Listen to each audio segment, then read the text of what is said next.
Colonel Ibrahim Gueye, directeur des parcs nationaux du Sénégal.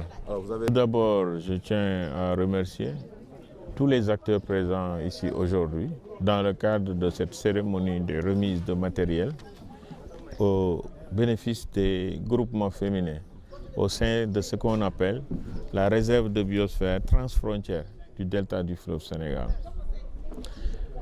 Cette remise de matériel symbolise et matérialise la deuxième fonction d'une réserve de biosphère, qui est l'appui au développement économique au sein d'un territoire et qui doit accompagner la première fonction, qui est la fonction de conservation des ressources naturelles.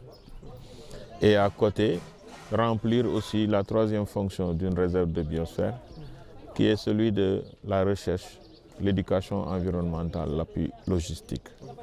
Et donc, nous sommes dans le cadre d'un projet transfrontière entre le Sénégal et la Mauritanie, dans un espace territorial qui s'appelle le delta du fleuve Sénégal, que nous avons en partage avec la Mauritanie. Et l'originalité, dans le cadre de ce deuxième projet, pour une réserve de biosphère créée depuis 2005, c'est que l'appui vient d'un diagnostic sur les besoins réels en matière de développement des groupes vulnérables comme les femmes. C'est pourquoi la cible prioritaire aujourd'hui pour les groupes d'acteurs qui s'activent dans la transformation des ressources naturelles et dans la valorisation des ressources de l'environnement tout court se trouve être les femmes. Et je crois que une heureuse coïncidence que la coordination, c'est celle qui assure la coordination de ce projet-là, soit une femme. Et donc, j'ai lu aujourd'hui une complicité, une approche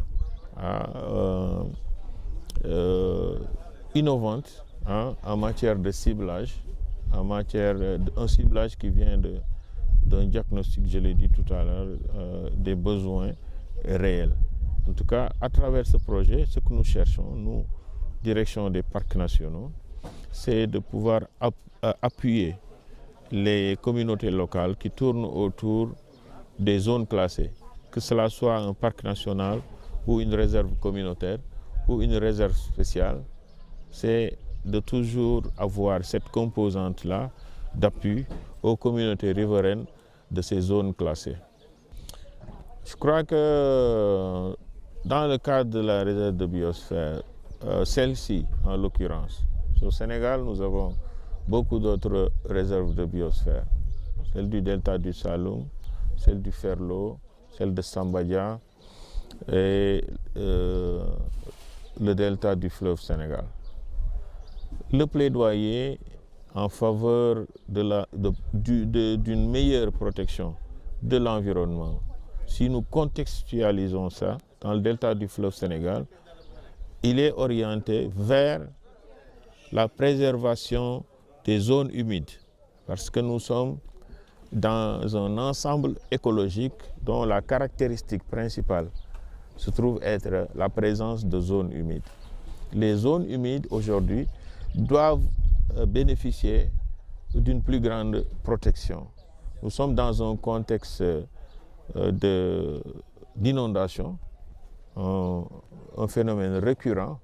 Il se trouve que l'une des causes majeures et qui n'est pas souvent comprise, c'est la disparition de ces milieux humides qui jouent le rôle d'éponge pour le trop-plein des crues sur le lit mineur du fleuve Sénégal. La disparition de ces milieux humides-là favorise ce phénomène-là récurrent d'inondation. Parce que le trop-plein n'a plus d'éponge qui puisse l'aspirer pour pouvoir justement baisser le niveau du lit mineur. C'est pourquoi j'ai insisté sur mon discours à l'endroit des collectivités territoriales, parce qu'ils sont dépositaires de l'aménagement territorial de leur collectivité. On doit faire attention à préserver ces zones humides-là, parce qu'ils jouent un rôle écologique extrêmement important. Aujourd'hui, si ces milieux disparaissent, il y a un grand risque pour les communautés locales dans cet espace de la réserve de biosphère.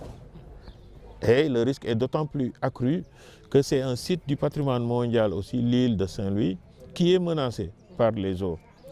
Et donc, on doit orienter la politique d'aménagement du territoire vers plus de préservation. Parce que ce qu'on observe dans la zone, c'est de plus en plus de reconversion de ces zones-là qui, a priori, sont des zones non édificantes où on ne doit pas construire. Et je crois que ça mérite une répétition de plaidoyer à l'endroit des collectivités territoriales. Et nous sommes là pour accompagner justement les renforcements de capacités, la prise en charge dans la planification intégrée pour les collectivités territoriales à mieux prendre en compte en tout cas ce type de milieu-là. Parce que ce qu'il faut ajouter, c'est que ces types de milieux-là sont porteurs aussi de richesse, sont porteurs de valeur économique. Je dis toujours dans mes interventions que dans le delta du fleuve Sénégal, nous sommes sur un territoire où l'économie tourne autour des zones humides et autour des oiseaux.